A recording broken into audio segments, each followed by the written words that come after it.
So, we all know about the S160.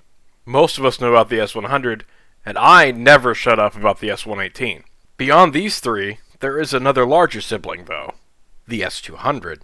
During the early years of World War II, the British wanted a powerful design they could send to the Middle East, alongside the British-built 8Fs and World War I veteran Robinson 280s, and the USATC provided 200 282 Mikados, built to British specifications, but constructed by Baldwin, Alco, and Lima in 1942. For a wartime design, the engines were fairly modern, with steel fireboxes, easy provisions to switch between oil and coal firing, and later examples in the batch being fitted with pile headlights instead of basic lamps. Some were fitted with just steam brakes, while others were fitted with air brakes as well. Some were even fitted with steam heating equipment for passenger service. Iran, Iraq, and the Middle East, i.e. Egypt, Palestine, etc., received a decent-sized initial batch of these engines, although curiously most engines were shipped in knockdown form and had to be assembled on site at their respective railway. In the Middle East, 101 engines arrived in Egypt in 1942 and 1943, with engines being erected at Port Said outside of Suez. From here, they'd be placed in service and would work around Egypt and up into Palestine toward Haifa and Jaffa. Their reign was shortened a bit by the arrival of Whitcomb diesels, which took over the Western Desert Line, but extremely heavy traffic saw them at the same time replace Steyr 8Fs between Gaza and Kantara. The locomotives were well liked, and remember those examples fitted with steam heating? They were put to work on the Cairo leg of the famous Orient Express, taking over in Haifa and running the train all the way to Cairo, a distance of 257 miles. Although issues with different viscosity fuel oil quickly changed this through run to one where engines had to be changed at Kantara, though S200 still handled the train.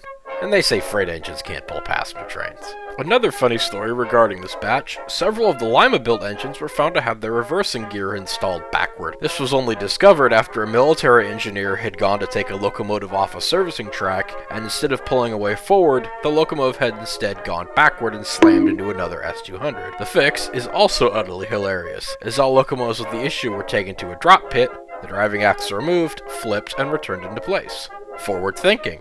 Iran's batch of 91, after being erected, were put to work on the mountainous Trans-Iranian Railway, replacing more Steyr 8Fs and working alongside the earliest Alco RSD-1s, these units themselves unique as they were RS-1s destined for American roads and then dumped on 6-axle trucks. It wasn't uncommon to see a doubleheader with one of these diesels and an S200 lifting a heavy train over the railway. More modifications were done to the class here as well, such as proper headlights on engine and tender, steam sanding was upgraded to air sanding, and more were fitted with air brakes. The locomotives proved their worth here on the steep grades, and some even ventured beyond Tehran and into Russian control, running trains on the Caspian Line and seeing the Caspian Sea.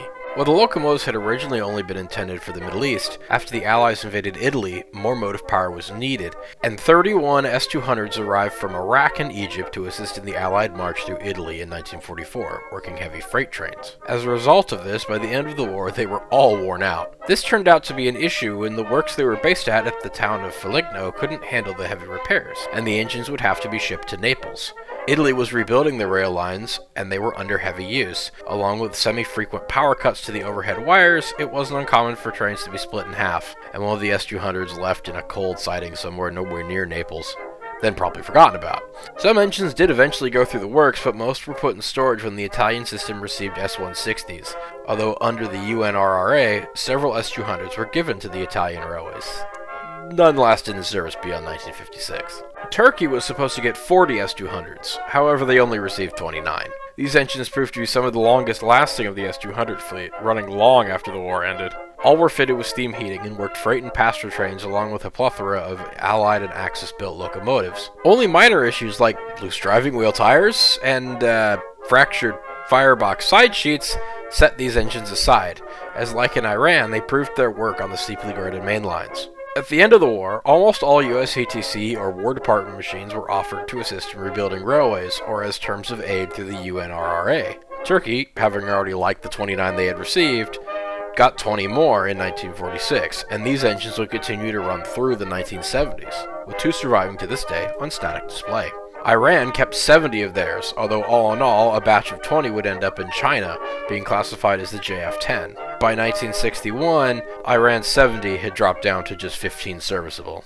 But the story isn't over yet, as about 10 years after the S200s were built, a close sibling rolled out of Baldwin. Baldwin Lima Hamilton. The New South Wales Government Railway in Australia had requested a new, modern Mikado design.